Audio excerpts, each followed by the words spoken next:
Queen Ashura's crystalline fingers traced the edge of her daughter's portrait, the holographic surface shimmering like trapped starlight. 15 years had passed since Princess Lyralei disappeared during the Corvan slaver raids, yet the queen performed this ritual every dawn, standing before the memorial wall in her private chambers aboard the massive dreadnought Eternal Sorrow. The portrait showed Lyralei at 17, young even by Zephyrian standards, with silver-blue skin that gleamed like moonlight on water and eyes the color of deep space nebulae.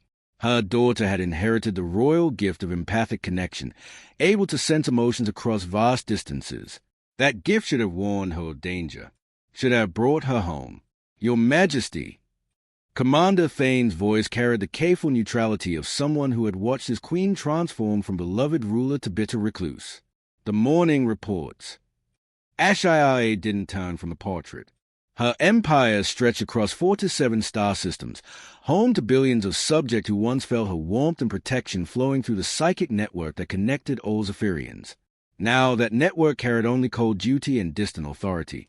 "Speak," she commanded, her voice echoing in the vast chamber lined with crystalline formations that had once sung with joy but now remained silent. 3 more worlds have requested audience regarding the trade disputes with the Terran Federation. The humans continue their expansion into disputed sectors. And Thane hesitated. There's been another sighting report from the Outer Rim. A Zephyrian woman matching the princess's description, working in the asteroid mines of Kepler Station. Ashura's hand stilled on the portrait frame. In 15 years, there had been hundreds of such reports. Each one had sent search teams racing across the galaxy, only to return with strangers or empty-handed. Each failure carved deeper wounds into her soul. "Investigate it," she said, knowing it would lead nowhere. "Deploy a stealth reconnaissance ship." "Already done, Majesty. Results should arrive within the week." The queen finally toned, her towering 8-foot frame draped in robes that seemed to absorb light rather than reflect it. Once, she had worn colors that made her subjects smile, golds and silvers that matched her radiant skin. Now she preferred the deep blues and blacks of space itself, as if she could disappear into the void that had swallowed her daughter. "What of the humans?" she asked. "Still pushing their luck with our borders. Their cargo ships request passage through our space daily. Most are legitimate traders, but our sensors detect increasing military vessels disguised as civilian craft. They are testing our responses." HFY moved to the massive viewport that dominated one wall of her chambers. Beyond the transparent aluminum, the Eternal Sorrow's escort fleet stretched in perfect formation, 200 ships of various sizes, all searching endlessly for traces of the lost princess. The flagship itself was a mobile palace, designed to project Zephyrian power and beauty throughout the galaxy. Now it felt like an ornate tomb. "The humans think us weak because we grieve," she mused.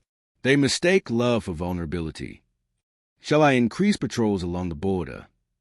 "No." HFY pressed her palm against the viewport. "Let them come closer. Let them see what happens when you wake a sleeping predator." The Zephyrian Empire had been built on principles of harmony and protection. Their psychic abilities made them natural peacekeepers, able to sense hostile intentions and resolve conflict before they escalated. But those same abilities, when focused by grief and rage, could tear apart minds across star systems. A soft chime interrupted her thoughts. Thane touched his communication implant, his expression shifting from routine attention to sharp alertness. "Majesty, we have an urgent situation. A human cargo vessel has suffered critical system failures in our space. They are requesting emergency docking." "Deny them. Direct them to the nearest Federation outpost." "Majesty." Thane's voice carried an odd note. "They claim to be carrying Zephyrian refugees. The ship's captain says he has someone aboard who specifically requested to meet with you. A young woman who keeps repeating palace protocols in Old Zephyrian. Protocols that haven't been used since the princess's childhood." Ashura's blood turned to ice. Her empathic senses, dormant for so long, suddenly flared to life. Somewhere in the vast network of space around them, she felt an echo, faint, distant, but unmistakably familiar. A psychic signature she had felt growing in her womb, had nurtured through countless nights of childhood fears and dreams. "Impossible," she whispered. "The captain is human, Marcus Chen, according to their transponder. His ship is barely holding together, life support failing. If they're lying, they'll face justice for their cruelty. Ashura's voice carried the promise of destruction. But if they're not... She couldn't finish the sentence. Hope was a luxury she had abandoned long ago. Grant them emergency docking in Base 7. Full security protocols. I want every sense of focus on that ship, every weapon system powered and ready. As Thane relayed the orders, HFY returned to her daughter's portrait. The holographic image seemed to shimmer with new life, as if responding to the sudden surge of emotion flowing through the Queen's carefully controlled psychic barriers. "Is it possible," she asked the empty air, "after all this time?" The portrait offered no answers, but somewhere in the distance, growing stronger with each passing moment, she felt it, a presence she had mourned for 15 years, reaching across the void like a hand seeking its mother's touch. For the first time in over a decade, Queen HFY allowed herself to hope. The human cargo ship Wandering Star limped into docking Base 7 like a wounded animal seeking shelter. Its hull bore the scars of countless journeys, plasma burns, micrometeorite impacts, and the telltale streaks of emergency atmospheric venting. Queen HFY watched from the observation deck as magnetic clamps secured the vessel, her enhanced senses reaching out to probe the minds within. Two humans, their thoughts chaotic with exhaustion and fear. But beneath their surface emotions, she detected something else, a familiar warmth that made her heart race. Could it really be? "Security teams are in position," Commander Thane reported. "Medical personnel standing by. The ship's life support is critical. We are perhaps 30 minutes before complete failure." HFY descended toward the docking bay, her ceremonial guard flanking her in perfect formation. Each step echoed through corridors that had once filled with laughter when Lyralei would race through them, playing games with the palace staff. Now those same corridors felt hollow, waiting. The docking bay's atmosphere processors hummed as they equalized pressure between the ships. Warning lights flashed amber, then green. The Wandering Stars had cycled open with a mechanical groan that spoke of systems pushed far beyond their limits. A human emerged first, tall, lean, with graying hair and clothes that had seen better decades. Marcus Chen moved with the careful precision of someone accustomed to making every action count in hostile environments. His dark eyes swept the assembled Zephyrians with professional assessment before settling on the Queen. "Your Majesty," he said in accented but correct Zephyrian, offering a respectful bow. "Thank you for granting sanctuary. I know my people aren't exactly welcome in your space." "Speak quickly, human," HFY replied, her voice carrying the authority of absolute power. "My patience has limits, and your ship's deception will determine whether you leave this bay alive." Chen nodded, understanding the stakes. 6 months ago, I was running supplies to the mining colonies in the Vega system. Pirates hit a transport convoy, not your people, not mine. Criminals who prey on anyone weak enough to target. His expression hardened. I found her in their holding cells, along with dozens of other slaves. Most were human, but she was different. "Where is she?" The Queen's voice dropped to barely above a whisper. "She's frightened," Chen said carefully. 15 years is a long time, especially when you're told your family abandoned you to die. The pirates convinced her that the royal family was dead, that Zephyria had fallen to human expansion. She's lived as a slave, forced to use her empathic abilities to detect lies and threats for her captors. Ashura's carefully maintained composure cracked. Rage flowed through her like molten metal, and every Zephyrian in the bay stepped back involuntarily as her psychic presence expanded. The very air seemed to darken around her. "They will suffer," she promised, her words carrying the weight of imperial judgment. "Every one of them will know pain beyond their capacity to endure." "They are already dead," Chen said quietly. "She killed them herself when she realized I was trying to help her escape. Your daughter is powerful, Your Majesty, more than she knows." A figure appeared in the ship's hatchway, slight, hesitant, wrapped in a salvaged emergency cloak that couldn't hide the familiar silver-blue shimmer of her skin. Even after 15 years of hardship, even with new scars and the haunted look of someone who had seen too much darkness, HFY knew her instantly. Lyralei. The Queen breathed. The young woman, no longer the child who had disappeared, but a survivor shaped by unimaginable trauma, looked up at the sound of her name. Her eyes, Still the deep blue of nebulae, but now holding shadows they never should have carried, met her mother's gaze across the docking bay. For a moment that stretched like eternity, neither moved. HFY searched her daughter's face, seeing traces of the laughing child she remembered overlaid with the hard lines of someone who had learned to expect betrayal and pain. Lyralei's empathic senses probed carefully at her mother's emotions, as if testing whether this could be real or just another cruel deception. "Mother!" Lyralei's voice was different, rougher, cautious, but it carried the same musical quality that had once filled the palace with joy. "My daughter," HFY whispered, taking a step forward. "My precious star." Lyralei flinched at the movement, and Ashura's hearts broke anew. Her child had been taught to fear affection, to expect that kindness masked cruelty. The confident, joyful princess who had dreamed of exploring the galaxy had been replaced by someone who moved like a caged animal even in open space. "The pirates told me you were dead," Lyralei said, her voice barely audible. "That humans had conquered Zephyria. That no one was looking for me. I never stopped looking." Ashura's voice cracked with 15 years of accumulated grief. "Not for a single day. I turned the galaxy upside down searching for you." Chen cleared his throat softly.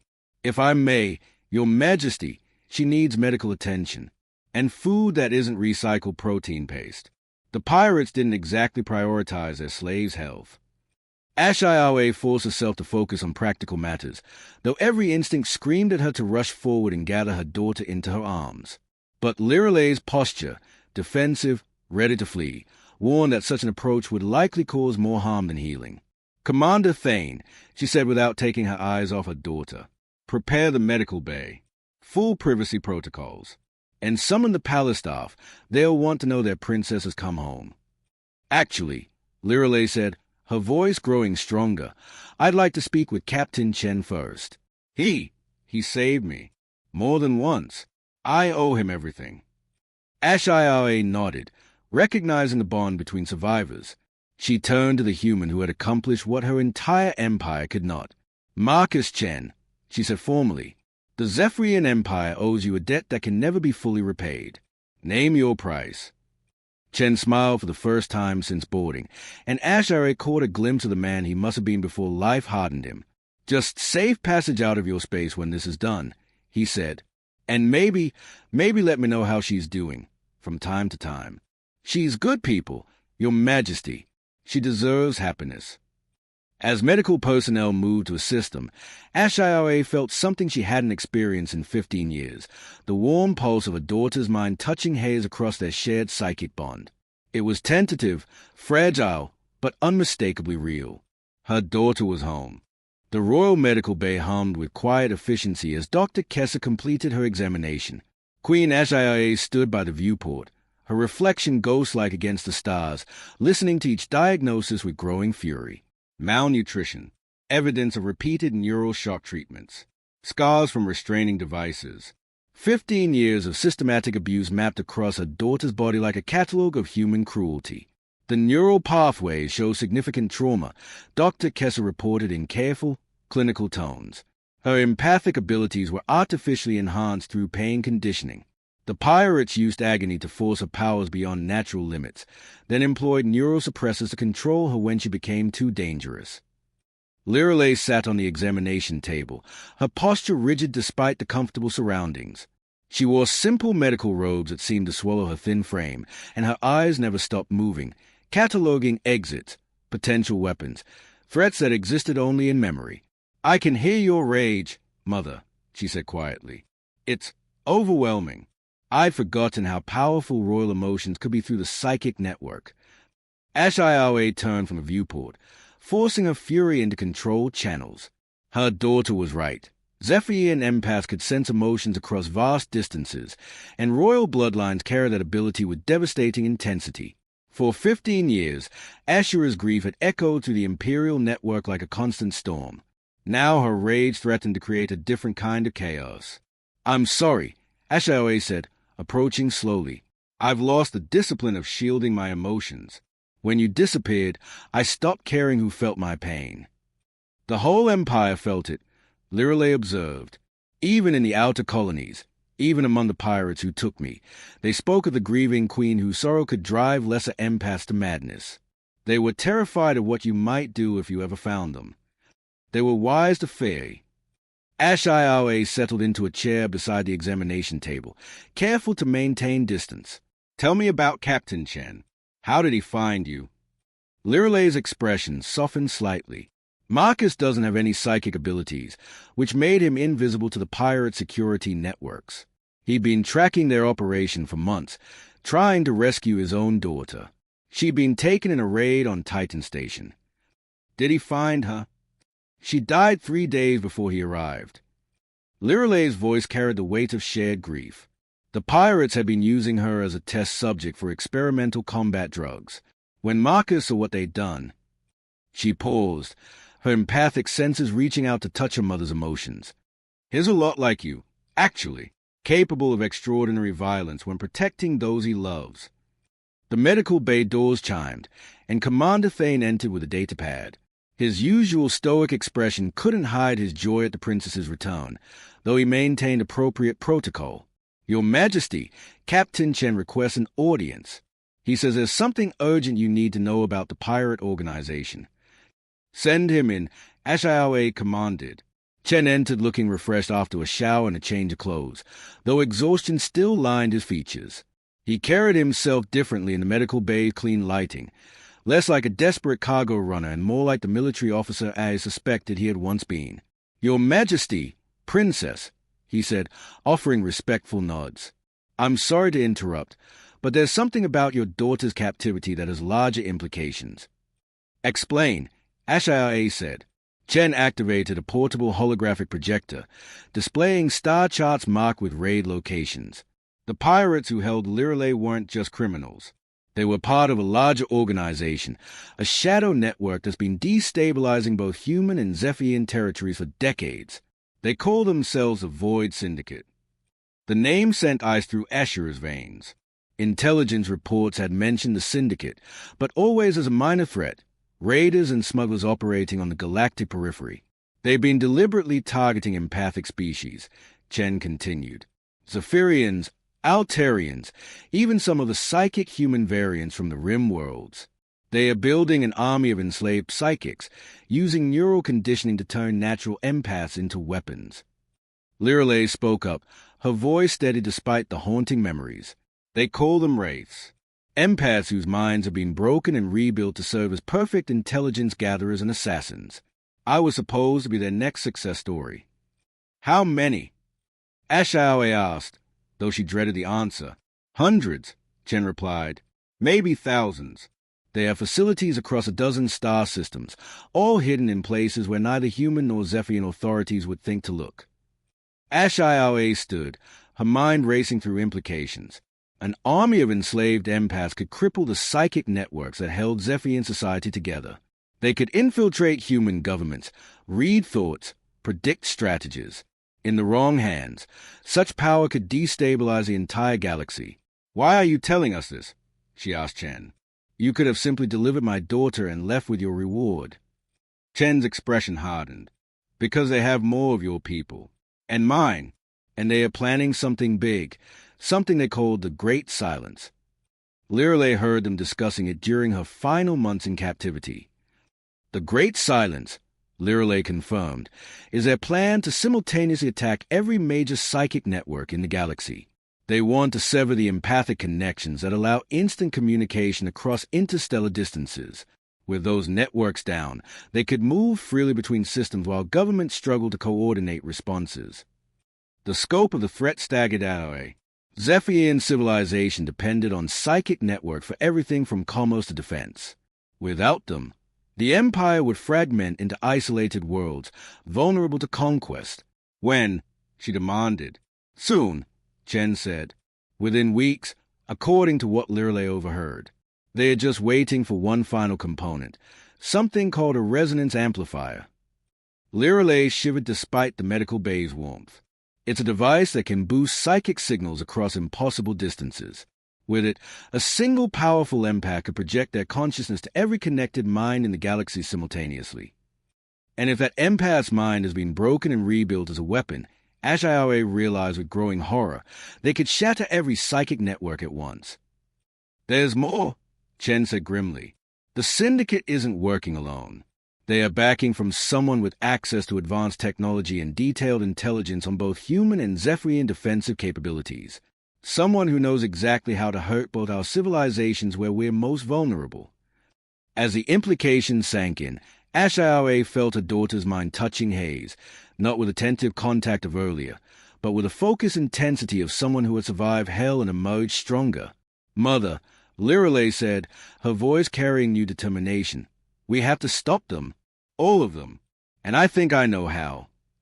The war room aboard the Eternal Sorrow buzzed with urgent activity as HFY assembled her most trusted advisors. Admiral Korath, commander of the fleet; Minister Voss, head of intelligence; Dr. Kessler, still monitoring Lyralei's condition; and Captain Chen, whose knowledge of the Void Syndicate had earned him temporary security clearance. At the center of it all sat Princess Lyralei, transformed from the frightened survivor of hours ago into someone whose eyes burned with dangerous purpose. She had requested to attend the briefing, and despite her physical condition, her tactical insights proved invaluable. "Show them," HFY said, gesturing to the holographic display. Lyralei stood, her movement still careful but gaining strength. She interfaced directly with the ship's computer system through her enhanced empathic abilities, a skill the pirates had forced on her that now served the Empire. "The Syndicate operates from 17 known facilities," she began, her mind painting complex data visualizations in the air above the conference table. "But their primary headquarters is here, a mobile command station called the Soul Render." The hologram displayed a massive ship unlike anything in Zephyrian or human records. It appeared to be built from salvaged vessels of a dozen different species, welded together into a nightmarish amalgamation of predatory engineering. "The Soul Render moves constantly," Lyralei continued. "It feeds off the psychic energy of its enslaved empaths to power experimental weapon systems. The ship itself is alive in a way, connected to the minds of everyone aboard through neural interface networks." Minister Voss leaned forward, his aged features troubled. "Princess, how extensive is your knowledge of their operations? Can we trust intelligence gathered under such traumatic circumstances?" "My memories are perfect," Lyralei replied coldly. "Pain has a way of making everything crystal clear. I know their command structure, their security protocols, even the personal weaknesses of their leaders. They made sure I understood their power completely. It was part of the psychological conditioning." Admiral Korath studied the tactical display with professional interest. "Their fleet composition suggests they are prepared for direct confrontation with either human or Zephyrian forces, but not both simultaneously."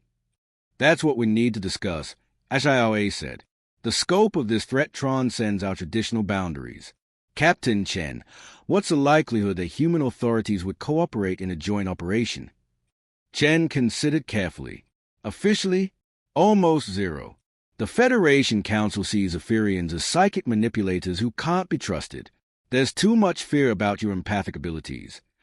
And unofficially," HFY pressed, "there are people in high places who understand the real threat. Admiral Sarah Martinez commands the Fifth Fleet. She's lost ships to Syndicate raiders and wants them stopped. Captain Elena Vasquez runs deep intelligence operations and knows about the enslaved human psychics. If you could convince them—" "I can," Lyralei interrupted. "I can prove the threat is real by demonstrating exactly what the Syndicate has been doing to captured empaths." Dr. Kessler frowned with medical concern. "Princess, using your abilities in their current state could cause severe neural damage. The conditioning you endured created artificial enhancement pathways that weren't meant for extended use." "Then we'd better make this count," Lyralei said with grim determination. HFY felt her daughter's resolve through their psychic connection, but also sensed the hidden pain beneath her brave facade. 15 years of trauma couldn't be healed in a few hours, no matter how strong Lyralei appeared. "There's another option," HFY said slowly. "The resonance amplifier they are seeking. What if we found it first?" Chen shook his head. "According to the intelligence Lyralei gathered, there's only one device capable of what they need. It's a relic from the ancient precursor civilization, located in a tomb world at the Galactic edge. Both human and Zephyrian archaeological teams have been trying to reach it for decades." Why haven't they succeeded? Admiral Korath asked. The tomb world is surrounded by a phenomenon called the Silent Zone, Lyralei explained. It's a region of space where psychic abilities don't function, and most electronic systems fail. Ships that entered are cut off from all outside communication. Minister Voss stroked his chin thoughtfully. But if psychic abilities don't work there, then the Syndicate's enslaved empaths would be useless, Sae finished. They'd have to rely on conventional forces. It's a trap, Chen said bluntly. They know we'll try to stop them from getting the amplifier. The whole thing could be designed to lull both human and Zephyrian fleets into a killing ground where our advantages are neutralized. Maybe, Lyralei said, but it's also an opportunity. In the Silent Zone, the enslaved empaths would be free from neural control for the first time in years. Some of them might remember who they used to be.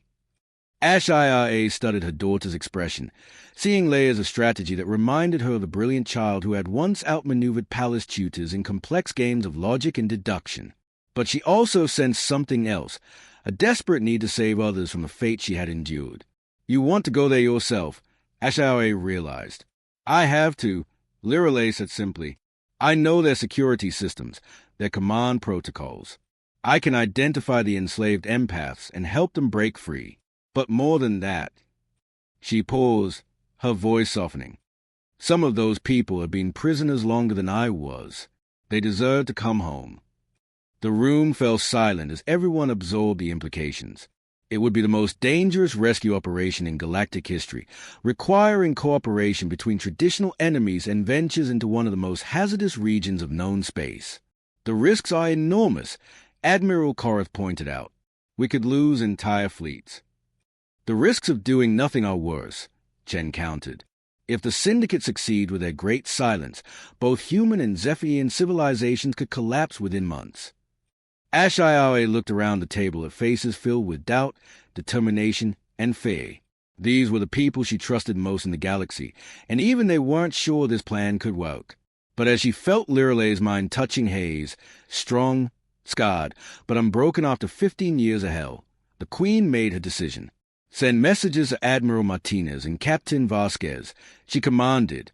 Tell them Queen HFY of the Zephyrian Empire requests immediate audience regarding a threat to all civilized species, and prepare the fleet for deep space operations. She turned to her daughter, seeing in her eyes the same fierce determination that had once driven HFY to build an empire. Welcome home, Princess, she said. Now let's go save the galaxy. 3 weeks later, the combined human-Zephyrian fleet hung at the edge of the Silent Zone like a question mark against the cosmic void. HFY had never seen anything like it. Nearly 400 ships from two civilizations that had spent decades viewing each other with suspicion, now united by necessity and desperation. The Eternal Sorrow served as the operations command center, its crystalline bridges humming with activity as human and Zephyrian officers worked side by side. Admiral Martinez, a stern woman with silver hair and penetrating brown eyes, stood beside Queen HFY at the tactical display. Despite their species differences, both women carried themselves with the authority of those accustomed to making decisions that affected millions of lives. Reconnaissance probes confirmed the Syndicate fleet is already inside the Silent Zone, Martinez reported. 57 vessels, including the Soul Render. They are holding position near the Tomb World, probably setting up extraction operations for the Resonance Amplifier. Time until they complete their mission. HFY asked. Unknown. The Silent Zone interferes with our senses almost as much as it blocks psychic abilities. We're essentially flying blind once we cross the threshold. Captain Chen, now wearing the uniform of a temporary fleet liaison, studied the sensor readings with professional interest. The good news is that they are just as blind as we are. Their enslaved empaths won't be able to coordinate attacks or gather intelligence. And the bad news? Princess Lyralei asked. She wore the deep blue uniform of a Zephyrian reconnaissance officer, her insignia marking her as the operations chief intelligence advisor. The past weeks had transformed her physically. Proper nutrition and medical care had restored much of her strength, while intensive briefings had sharpened her tactical instincts. The bad news, Chen replied, is that we're about to fight a fleet action in a region of space where our most advanced weapons and communication systems will be severely compromised. It's going to come down to basic tactics, superior firepower, and luck. Dr. Kessa approached from her monitoring station, her expression concerned. Princess, your neural patterns are showing strain. The proximity to the silent zone is affecting your enhanced empathic pathways. Lyralei nodded, her hand unconsciously touching the neural suppression device she wore, a modification of syndicate technology that Dr. Kessa had reverse-engineered to prevent the artificial enhancement from causing seizures when her psychic abilities shut down. I can handle it, she said. Once we're inside the zone, I'll actually feel more normal than I have in years. HFY reached out through their psychic connection, offering her daughter strength and comfort. In a few hours, when they cross into the silent zone, that connection would be severed. They would be truly alone for the first time since Lyralei's return. All fleet commanders, report status, Admiral Martinez commanded. The responses came in multiple languages and communication protocols, but the message was universal, ready for battle. Zephyrian crystal ships gleamed alongside human metal hulls, their weapons powered and crews prepared for the fight of their lives. Princess, Martinez said, you're sure about the Syndicate's defensive positions? As sure as I can be, Lyralei replied. They'll have the sole render at the center, surrounded by their most heavily armed vessels. The enslaved empaths will be aboard the command ship, both for protection and to power its experimental weapon systems. But once we enter the silent zone, they'll be vulnerable, HFY finished. Free will returns when the neural control networks fail. That's a theory, Chen said grimly. We won't know for certain until we're committed to the attack. The fleet began its final approach to the silent zone boundary, an invisible line in space marked only by the sudden failure of long-range sensors and communication systems. Ships that had been coordinating across vast distances suddenly found themselves isolated, relying on short-range visual signals and backup communication arrays. As the eternal sorrow crossed the threshold, HFY gasped as her empathic abilities simply stopped. The constant background hum of thousands of minds that had accompanied her throughout life vanished, leaving an eerie silence inside her consciousness. Beside her, Lyralei stumbled as her artificially enhanced psychic pathways shut down completely. Status report, Martinez called out, her voice now the only way to coordinate fleet movements. Human vessels reporting normal operations. Came the response from the communication officer. Zephyrian ships, experiencing some difficulty with systems that rely on psychic interfaces. We'll adapt. Admiral Koritha's voice crackled through the backup systems. Our ancestors flew ships before we developed psychic technology. We remember how. Long-range sensors cleared as they moved deeper into the silent zone, revealing the Syndicate fleet in shocking detail. The sole render dominated the formation like a mechanical spider, its hybrid design even more grotesque up close. Smaller vessels clustered around it in defensive patterns, their weapons already trained on the approaching Allied fleet. There, Lyralei pointed to a section of the enemy formation. Those ships were the modified sensor arrays. They are holding the enslaved empaths. If we can disable their life support and security systems without destroying them, the prisoners might be able to help us from the inside. Martinez understood. Can you identify specific targets? Already done. Lyralei's voice carried new confidence. Without the constant background noise of psychic abilities, her natural tactical instincts seemed sharper, transmitting coordinates to all ships. The first exchange of fire lit up the darkness between fleets like a deadly fireworks display. Human plasma cannons met Syndicate energy weapons, while Zephyrian crystal arrays carved through enemy armor with surgical precision. The Soul Render responded with weapons unlike anything in conventional databases, beams of pure force that seemed to bend space itself around their targets. All ships, concentrate fire on the prison vessels, HFY commanded. Disable, don't destroy. Our people are aboard those ships. The battle raged for what felt like hours, but was probably only minutes. In the silent zone's eerie quiet, every explosion seemed muted, every victory hollow. Ships died in silence, their crews' final moments unheard across the psychic networks that normally carried such pain to distant minds. Then something changed. Lights began flickering aboard the Syndicate prison ships as their security systems failed. Airlocks opened, and figures in tattered clothing began floating free. Some human, some Zephyrian, all bearing the haunted expressions of people suddenly remembering who they used to be. The enslaved empaths, Chen breathed. They are breaking free. What followed was chaos unlike anything in military history. Former prisoners, their minds clear for the first time in years, began sabotaging their captors' ships from within. The Soul Render's exotic weapons faltered as the psychic energy that powered them was suddenly redirected by free minds seeking vengeance. All rescue ships, move in, HFY ordered. Bring our people home. As a combined fleet pressed their advantage, Lyralei stood at the observation deck, watching her fellow survivors being pulled from the wreckage of their prison ships. Many would need years of recovery, but they were free. They were alive. How many? HFY asked, joining her daughter at the viewport. Hundreds, Lyralei replied, tears streaming down her face. Maybe thousands. Some have been prisoners for decades. The Soul Render made one final, desperate attempt to escape, its patchwork hull beginning to come apart under concentrated fire from both human and Zephyrian vessels.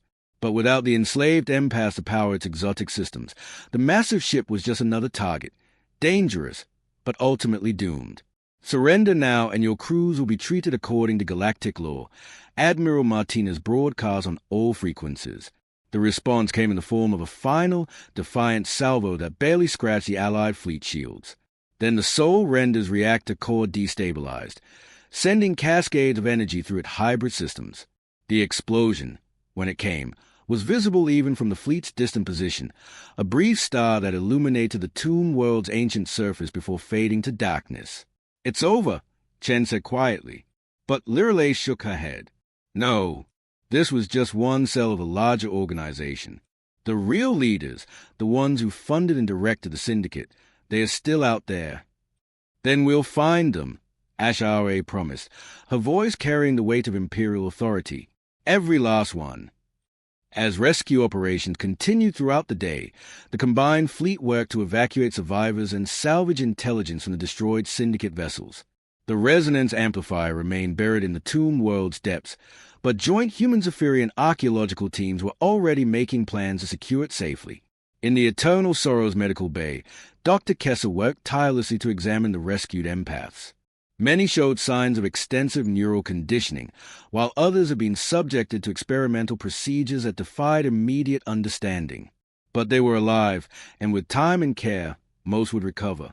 The psychological rehabilitation will take years, Dr. Kessler reported during the evening briefing. Some may never fully recover their pre-captivity memories or abilities. But, Princess, your presence has been remarkably therapeutic for them. They see you as proof that survival and recovery are possible. Lyralei nodded, though exhaustion lined her features. She had spent hours moving between recovery wards, offering comfort to fellow survivors and helping medical teams understand the various neural modifications the syndicate had employed. They need to know they are not alone, she said simply, and that what was done to them wasn't their fault. Admiral Martinez approached the royal family, her expression mixing professional respect with genuine admiration. Your Majesty, Princess, what we accomplished here today was only possible because of unprecedented cooperation between our species. Perhaps it's time we formalize that relationship. You're suggesting an alliance? HFY asked. I'm suggesting that the galaxy is more dangerous than either of our civilizations can handle alone. The Void Syndicate was just one threat among many. There are things moving in the dark spaces between stars, old enemies awakening, new ones evolving. We need each other. Captain Chen, now wearing the insignia of a permanent fleet liaison, added his support. The human colonies I visited are already talking about this battle. How Zephyrian empaths and human tacticians fought side by side. How Princess Lyralei led the intelligence operation that saved thousands of lives. People are starting to see past old prejudices. As the fleet prepared to depart the Silent Zone, restoration teams worked to repair damaged vessels while diplomatic corps from both civilizations began drafting preliminary cooperation agreements. The war room that had hosted suspicious enemies a few hours earlier now buzzed with the energy of genuine partnership. There's something else, Lyralei said as a family prepared to return to Zephyrian space. During my captivity, I learned about other threats the Syndicate was monitoring. Ancient automated defense systems awakening in the Galactic core.